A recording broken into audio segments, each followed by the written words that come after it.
term is business transaction. Business transaction. What do you mean a business transaction? Beta, in our last class also we have discussed that there are various transactions which we perform in our day-to-day life. Many things are related to our personal issues or personal matters, and the other things are related to our business point of view. Fine. So like we have taken the example that if we paid salary to our employee,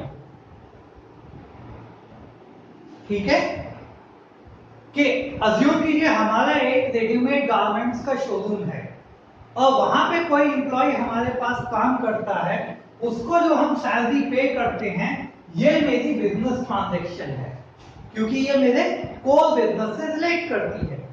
वहीं पे if I pay a salary to my maid who work in my home, ठीक है, तो ये वाली जो transaction है this is not my business transaction, ठीक है। तो सबसे पहले हमें बिजनेस ट्रांजैक्शंस को जो है आइडेंटिफाई करना पड़ता है, plus these transactions should be quantified in terms of money. Any transaction which does not affect our money position or which does not able to quantify it in terms of money will not be entered in my books of accounts. Getting my point? तो पहले हमारा जो पहली basic term है that is business transaction. Second is accounts. Fine. अब accounts क्या होता है? बेसिकली अकाउंट जो होता है वो हमारी समरी होती है। ये ऐसी स्टेटमेंट होती है जहां पर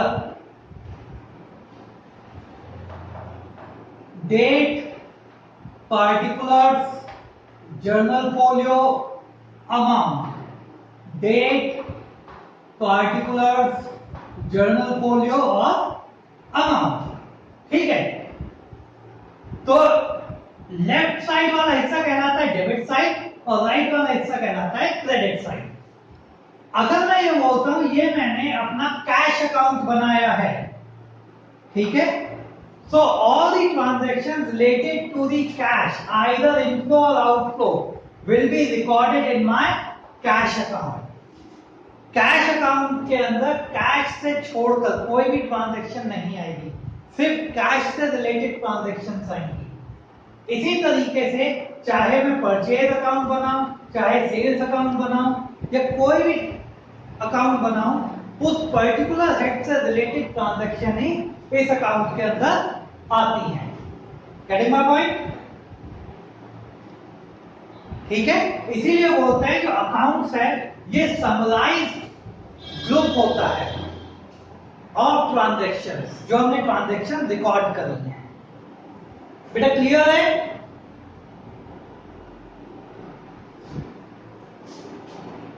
next thing is capital. It is very important. Basically, capital is the funds which are provided by the owner of the business. ये वो पैसा होता है जो ओनर बिजनेस के अंदर लगाता है और इसी पैसे से, इन्हीं फंड से बिजनेस किया जाता है, ठीक है। ये जो कैपिटल ओनर लगाता है ये वो लगा सकता है in the form of cash और in the form of assets. अब इसको फिर से समझो बेटा, हमने बोला था हमारा किस चीज का काम है? रेडीमेड गारमेंट्स का, ठीक है, रेडीमेड गारमेंट्स का काम है हमारा। तो बिजनेस स्टार्ट करने के लिए 5 लाख रुपीस मैंने अपनी पॉकेट से लगाए, so this is capital in cash. In the same way इस बिजनेस के लिए मेरे को बहुत सारा फर्नीचर चाहिए था कि कस्टमर्स आए, उनके लिए मेरे को सोफे चाहिए थे, ठीक है। अपने स्टॉक को स्टोर करने के लिए मेरे मेरे को सेफ्स चाहिए थी जो मेरे पास घर पे रखी थी, तो मैं उस पैसे को भी उन दोनों चीजों को अपने बिजनेस। बेटा please switch off your mic. बेटा अपना माइक स्टॉप कर दो सब लोग।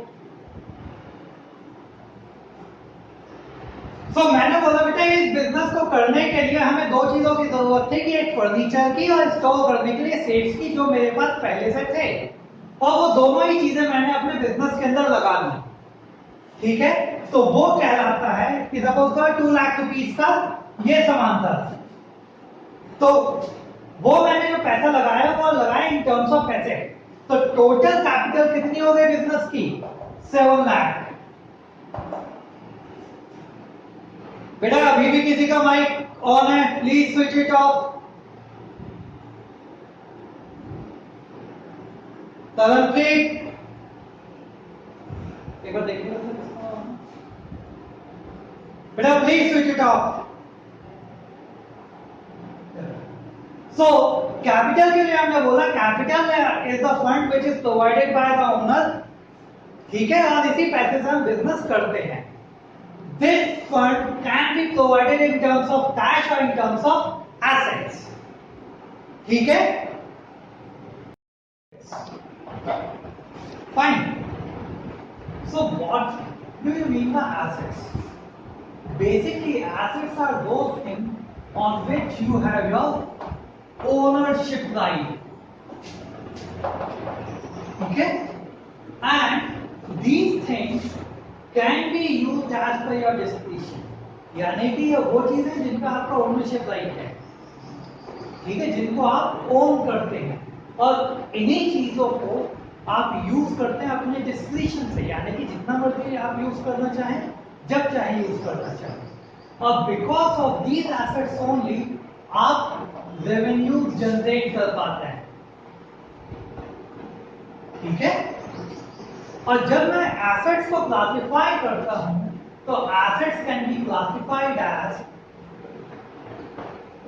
Current assets and non current assets. Fine. So current assets are those assets which can be used during a time period of 1 year. Current assets वो assets हैं जो 1 साल के अंदर यूज करे जाएंगे और 1 साल के अंदर ये खत्म होकर दोबारा से रिफर्बिश हो जाएंगे। समझ रहे हो? यानी कि वो एसेट्स जो आपके पास से 1 साल के अंदर चला जाएगा और दोबारा से आपके पास आ जाएगा। जैसे कि कैश, आज जो आपके पास बिजनेस के अंदर पैसा आया, 1 साल के अंदर ये आपके से खर्च भी हो जाएगा और दोबारा से आपके पास आ जाएगा। जैसे कि डेटर्स। डेटर्स कौन होते हैं? जिनको हमने क्रेडिट पे सामान बेचा है। फाइन। तो डेटर्स को हमने सामान बेच दिया, 1 साल के अंदर वो आपको पैसा दे देंगे, यानी वो खत्म हो जाएंगे, और दोबारा से आप उनको उधार सामान बेच देंगे, तो वो यानी कि दोबारा से हमारे बुक्स ऑफ अकाउंट में क्रिएट हो जाएंगे। तो करंट एसेट्स वो एसेट्स होते हैं जो during 1 year can be exhausted and can be refurbished. ठीक है, जबकि नॉन करंट एसेट्स मेरे वो होते हैं जिनको मैं मोर देन 1 ईयर यूज करता हूं। इनकी जो लाइफ है वो 1 साल से हमेशा ज्यादा होगी। जैसे कि मशीनरी, ठीक है, मैं आज मशीन खरीद के लाया और अगले आने वाले 10 साल 20 साल तक इस मशीन को यूज कर रहा हूं, तो ये मेरे लिए नॉन करंट एसेट हो। जैसे कि लैंड, आज हमने बिजनेस में लैंड खरीदी, अगले 50 साल तक मेरे लिए काम करेगी, या जब तक मैं इसको डिस्पोज नहीं करूंगा ये लैंड मेरे लिए जब तक काम करेगी। ठीक है, तो हमेशा बेटा करंट और नॉन करंट का जो बाइफर्केशन होता है वो 1 ईयर का होता है। करंट एसेट्स 1 ईयर के अंदर एग्जॉस्ट हो जाएंगे, non current assets more than 1 year चलेंगे। ठीक है, इन द सेम मैनर जब मैं एसेट्स को और क्लासिफाई करता हूं,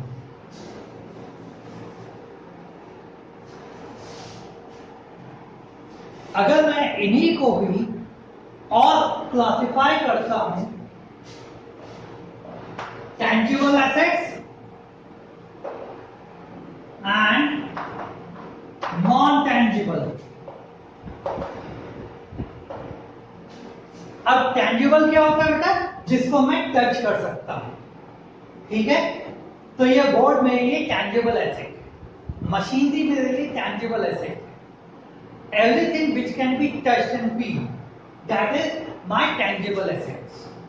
जबकि नॉन टेंजिबल एसेट्स क्या होते हैं? These are those assets which are there in the business but they cannot be touched, like the goodwill,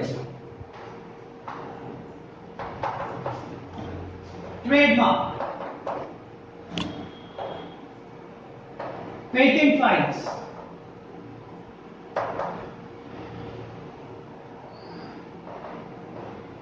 ठीक है? All these are the example of non-tangible assets. Goodwill क्या है? Goodwill is your reputation in the business, your reputation in the market. ठीक है? ये अच्छी भी हो सकती है, बुरी भी हो सकती है। गुडविल को जब भी हम बात करते हैं हमेशा अच्छी होती है कि भाई उसकी गुडविल इतनी अच्छी है, लाइक द टाटास कि मार्केट में बात करेंगे गुडविल बहुत अच्छी है, ठीक है? बट अगर टाटा भी चाहे उस गुडविल को जाके टच नहीं कर सकते हैं। Fine. So assets can be classified as tangible assets, non-tangible assets, or current assets and non-current assets. Is it clear? Now moving ahead, the next important thing is liabilities. So what is liabilities?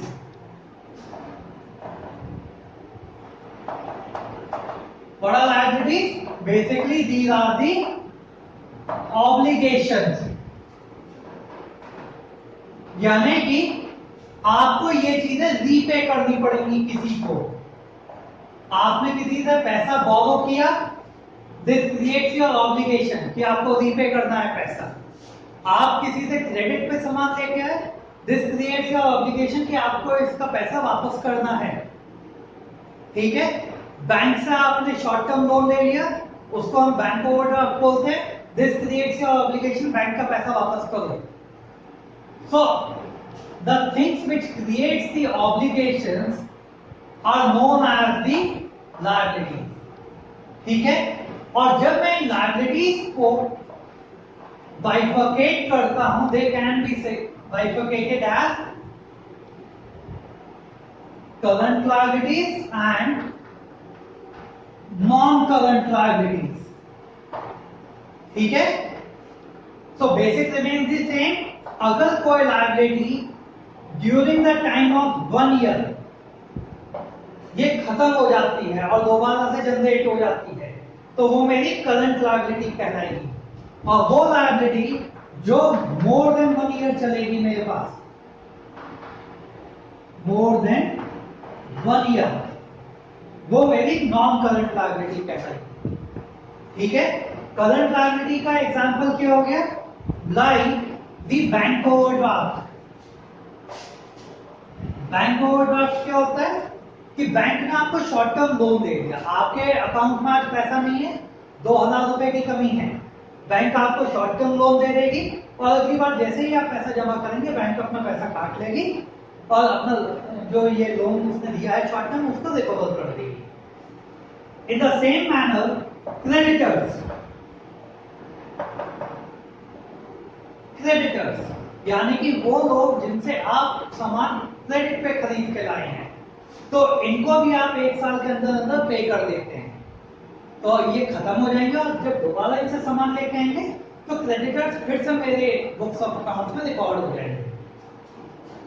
जैसे कि bills payable,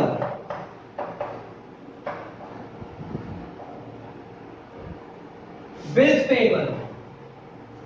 payable is an instrument जो हम bills of exchange में use करते हैं, इसको popular में BOE बोलते हैं, ठीक है? और बीओई के अंदर 2 चीजें होती हैं, बिल्स पेएबल और बिल्स रिसीवेबल।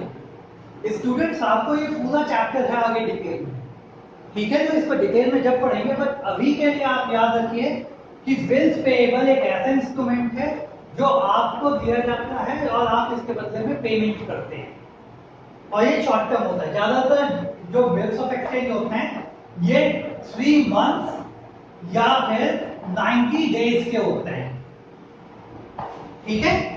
तो ये दोनों ही चीजें देखेंगे, 1 साल से कम होती है। तो ये जो है बेटा मेरा बिल्स पेएबल करंट लायबिलिटी का पार्ट बनाता है, जबकि बिल्स रिसीवेबल करंट एसेट्स का पार्ट बनाता है। अगर मैं नॉन करंट लायबिलिटीज की बात करूं तो जैसे कि बेटा हमारे हो गए डिबेंचर्स। अब डिबेंचर्स क्या होता है? डिबेंचर्स एक ऐसा इंस्ट्रूमेंट है कि डिबेंचर जब हम इशू करते हैं तो कंपनी पब्लिक से लोन लेती है और इसके ऊपर वो इंटरेस्ट भी पे करती है। और ये जो लोन लेती है लॉन्ग टाइम के लिए लेती है, it may be for 10 years 20 years, fine. अगर हम बात करें बैंक लोन आपको दिया हो, बैंक लोन और सिंपल लोन, ठीक है, अगर उसने ओवरड्राफ्ट यूज नहीं किया है so we assume that it is for long term purpose and it will be categorized as non current liabilities, fine. The next thing is drawings are the things which are withdrawn for the business for personal use. मैंने अपनी personal use के लिए business से कुछ चीजें निकाल ली, उनको मैं ड्राइंग्स बोलता हूं। And this drawings can be in cash और इन क्लाइंट, ठीक है। अब जैसे मैंने बोला था कि मेरा बिजनेस किस चीज का, रेडीमेड गारमेंट्स का, और आज मैं बोलता हूं कि that in my family there is small party, और जब मैं अपने शॉप पे से चलता हूं मैं अपने जेब में 10,000 रुपीज रख के ले चलता हूं, ठीक है। जब मैं अपने शोरूम से चला तो 10,000 रुपीज मैंने अपनी जेब में रख लिया। सो ये जो पार्टी है ये मेरी पर्सनल पर्पस के लिए, बिजनेस पर्पस के लिए नहीं है। So this will be categorized as cash drawings, ठीक है। इन द सेम मैनर जैसे मैंने बोला कि मुझे पार्टी में जाना है, मुझे किसी और की पार्टी में जाना है और मेरा रेडीमेड का काम है, तो मैं एक अच्छा सा जो है सूट लेंथ अपने शॉप में से निकाल लेता हूं, ठीक है। तो अब मैंने गुड्स निकाले अपने बिजनेस में से, मैंने गुड्स विड्रॉ कर दिए अपने पर्सनल यूज के लिए, तो इस तरीके की ड्राइंग्स कहलाते हैं ड्राइंग्स इन काइंड और ड्राइंग्स ऑफ गुड्स। सो बेटा drawings is basically anything withdrawn for the personal use and it can be categorized as cash drawings or drawings in kind. I guess यहां तक बेटा आपको चीजें क्लियर होंगी। The next, ठीक है, बेसिकली रिसिट्स क्या है? रिसिट इज एनी ट्रांजेक्शन और anything which we get. This results in inflow of money, ठीक है। तो ये वो ट्रांजैक्शंस होती हैं रिसिट्स जो मेरे को इनफ्लो ऑफ मनी दिखाएंगे। और बेटा इससे अलग एक चीज और समझिए, दो तरह की ट्रांजैक्शन होती हैं, एक रेवेन्यू नेचर की और एक कैपिटल नेचर की। रेवेन्यू नेचर की जो ट्रांजैक्शन होती हैं ये रिकरिंग होती हैं, यानी कि बार बार होंगी और जो अमाउंट होता है इनका छोटा होता है, कम अमाउंट की होती है। जबकि कैपिटल नेचर की जो ट्रांजैक्शन होती हैं ये नॉन रिकरिंग होती हैं, यानी कि ये कभी कभी होंगी और इनमें जो पैसा इन्वॉल्व होगा वो ह्यूज अमाउंट इन्वॉल्व होता है, ठीक है। तो जब मैं रिसिट्स को क्लासिफाई करता हूं तो मेरे पास रेवेन्यू रिसिट्स होती हैं, रेवेन्यू रिसिट्स और कैपिटल रिसिट्स।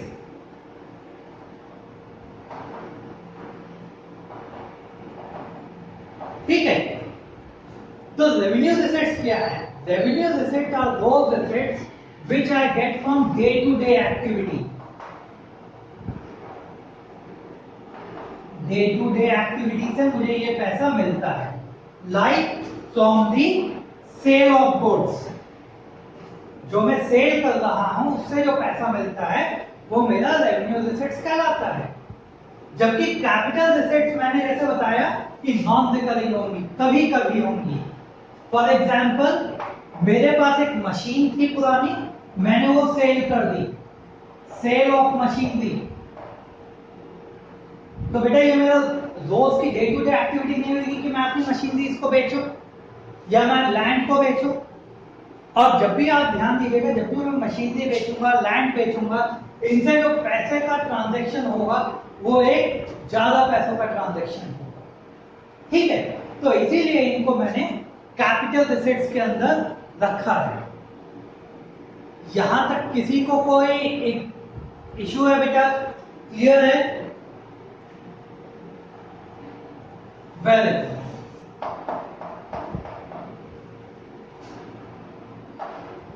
अब एक्सपेंसेस क्या होते हैं?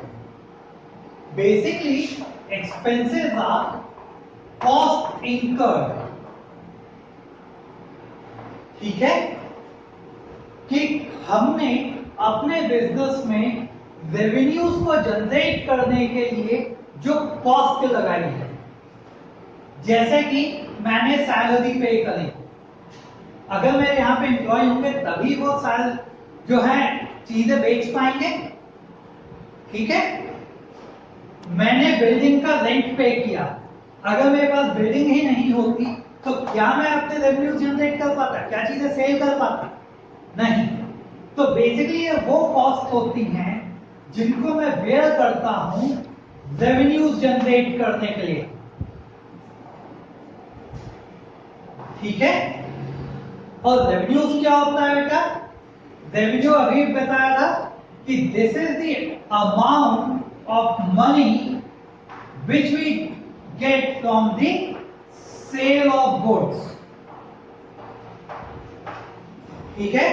तो चीजें बेचने से जो पैसा आया वो रेवेन्यू कहलाता है, और रेवेन्यू जनरेट करने के लिए जो मैंने कॉस्ट इंकर्ड करी वो मेरी एक्सपेंसेस कहलाती है। Is it clear?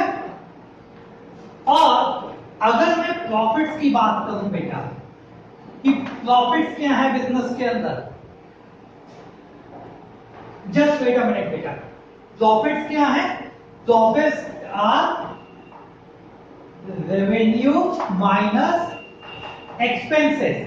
कि 1,000 रुपए मैंने सीधे कमाए, 1,000 रुपए का सामान बेचा और इसमें मैंने 800 रुपए लगाया था, तो 200 रुपए मैंने एक्सेस कमा लिया। So this is our profit, ठीक है। करता हूं और मैं बोलता हूं व्हाट आर लॉसेस। तो लॉसेस कब होंगे बेटा मेरे को? कि अगर मैंने 800 रुपीज का सामान बेचा और मैं इसके ऊपर 1000 रुपीज के एक्सपेंडिचर्स करता हूं तो मेरे 200 रुपीज की लॉसेस हो जाएंगे। तो लॉसेस की इक्वेशन क्या बन जाएगी?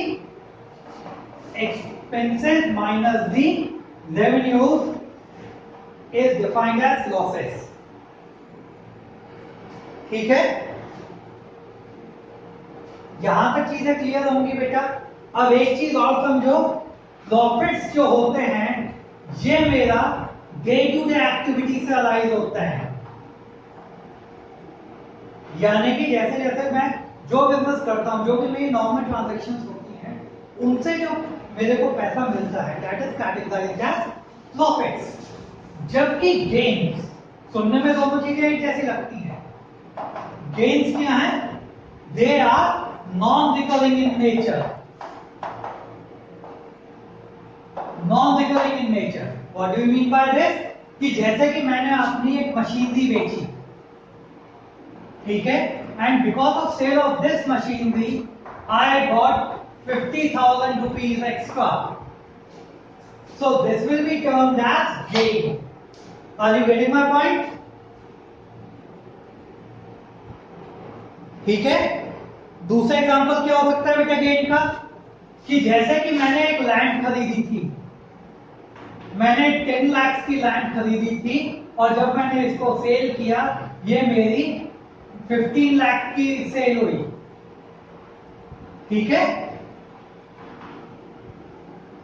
तो 5 लाख रुपीस का मेरे को गेन हो जाएगा, ठीक है। अब नेक्स्ट थिंग आती है बेटा गुड्स, कि हमारे गुड्स क्या होते हैं।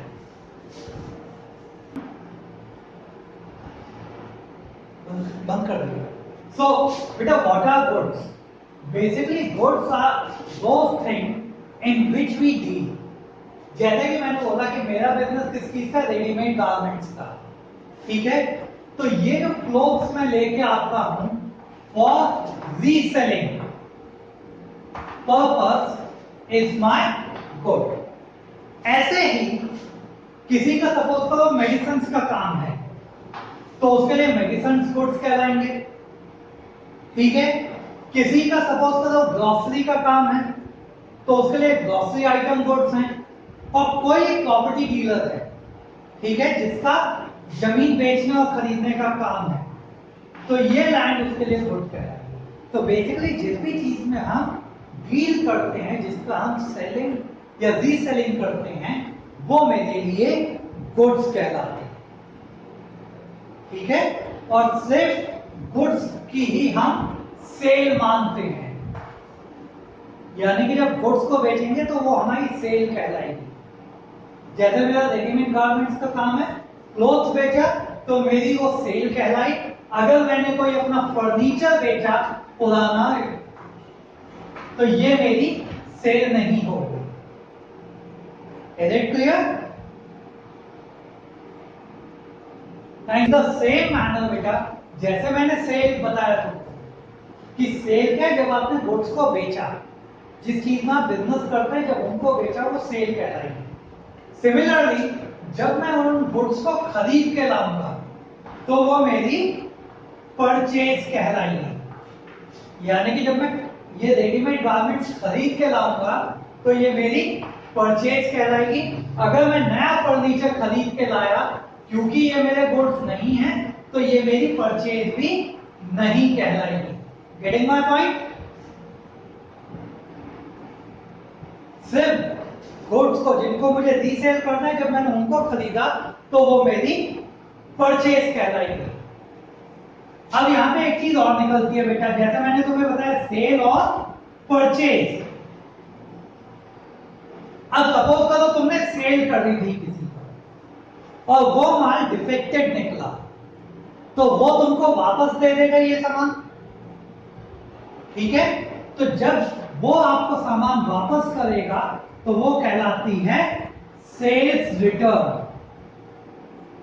इन द सेम मैनर आप जिससे खरीद के लाए थे और डिफेक्टेड सामान को आपने उसको वापस किया या किसी भी वजह से सामान वापस किया तो वो कहलाएगा purchase return. Is it clear? ठीक है।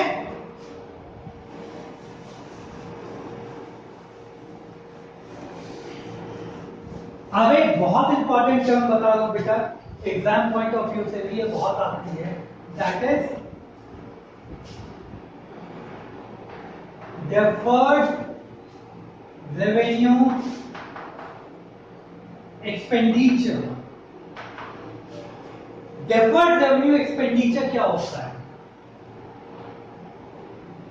बेसिकली ये वो एक्सपेंडिचर होता है जिसको आप आज खर्च कर देते हैं बट इसके जो बेनिफिट्स हैं, ठीक है, ये लॉन्ग टर्म तक मिलते रहते हैं।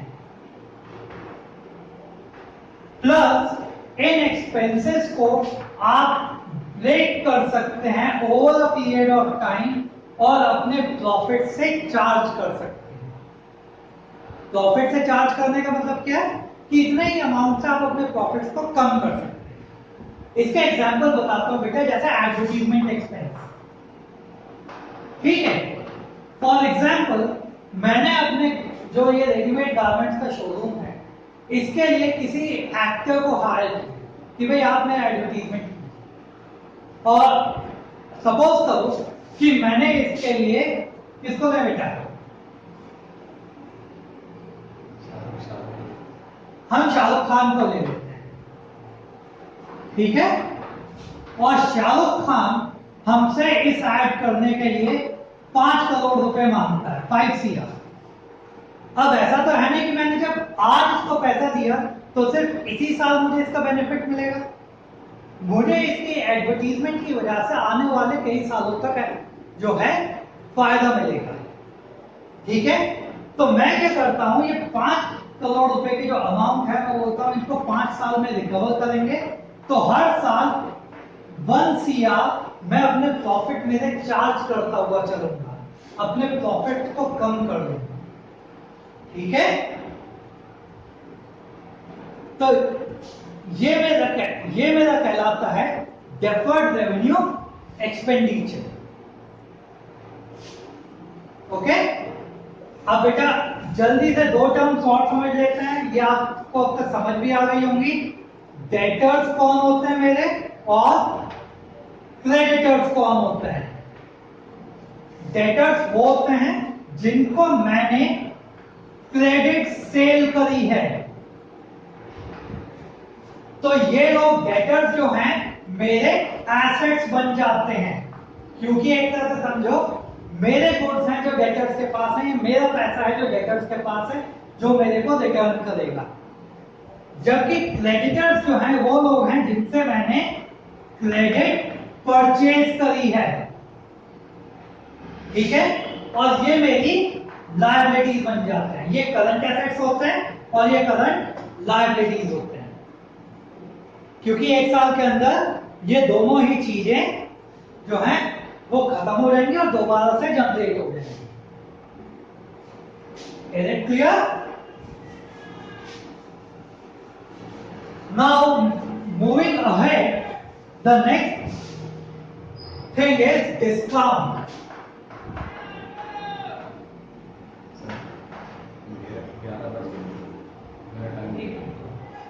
बस ये लास्ट डिस्काउंट क्या होता है। तुमने देखा होगा जब भी ज्यादातर आप मेडिकल शॉप्स में देखते हैं कि आप कोई दवाई खरीदने जाते हैं, उस पर MRP पड़ा रहता है, अज्यूम करो 100 रुपीज, और शॉपकीपर आपको 90 रुपीज का दे देता है, तो बेसिकली उसने 10 रुपीज का आपको डिस्काउंट दिया, ठीक है। तो डिस्काउंट यहाँ पे भी सेम चीज है, पर यहाँ पे डिस्काउंट को हम कैटेगराइज करते हैं between the trade discount and cash discount, ठीक है। तो ट्रेड डिस्काउंट वो होता है जो बिजनेस में हर किसी को दिया जाता है, जैसे कि यहाँ पे मेडिकल शॉप पे कोई भी जाए उसको वो डिस्काउंट दिया जाता है। जबकि कैश डिस्काउंट वो होता है जो सिर्फ उसी को दिया जाएगा जो हमें कैश में पेमेंट करेगा। यानी कि अगर हम क्रेडिट में कोई जो सेल कर रहे हैं उस पर हम कैश डिस्काउंट अलाउ नहीं करते, सिर्फ कैश डिस्काउंट उसी को करेंगे जितना उसने कैश दिया। सपोज करो एक 10,000 की सेल करी मैंने, इसने जो है बोला कि 10% का ट्रेड डिस्काउंट है और 10% का कैश डिस्काउंट है, ठीक है। तो पूरे 10,000 पे 10% का ट्रेड डिस्काउंट लग जाएगा TD, तो अब कितनी वैल्यू बचेगी 9,000, और 9,000 में से बोलता है कि 50% मैं कैश पे कर रहा हूं और 50% क्रेडिट पे खरीदूंगा, ठीक है। तो 9,000 का 50% कितना हो गया 4,500, तो इस पे CD मिलेगा जितना उसने 50% पे किया है 450 का, और वो एक्चुअल में मेरे को पे कर देगा 4,050 रुपीज। जबकि क्रेडिट के अंदर मैं कोई कैश डिस्काउंट नहीं दूंगा और उसको अपने यहाँ पे रिकॉर्ड कर दूंगा 4,500 के डेटर्स के तौर पे। Is it clear or not?